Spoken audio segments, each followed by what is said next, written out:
বেঈমানের বাচ্চাগুলি নবীর কাছে প্রশ্ন করলো, গো পয়গম্বর, ও আব্দুল্লাহর পুত্র মুহাম্মদ, তোমার আল্লাহ কতজন? স্পষ্ট মালিক ঘোষণা দেয়, কুল হুয়াল্লাহু আহাদ।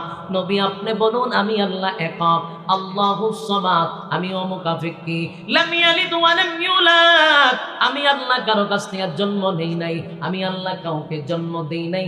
আল্লাহ বলেন, ওয়ালাম ইয়াকুল লাহু কুফুয়ান আহাদ, আমার সমতুল্য কেউ নাই।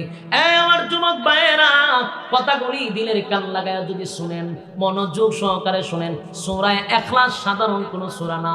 এই সূরার মধ্যে আল্লাহর সম্মান মর্যাদা আল্লাহ তুলে ধরেছেন। প্রাসঙ্গিক কোনো আলোচনা এই সূরার ভিতরে নাই। এই সূরা দিয়ে আল্লাহ আল্লাহর পরিচয় তুলে ধরছেন, শানে এলাহির পরিচয় তুলে ধরেছেন। আমার যুবক ভাইয়েরা, রব্বে কারীম এই সূরা নাযিল করিয়া বেঈমানদের কথাগুলি স্পষ্ট জানায়া দিল।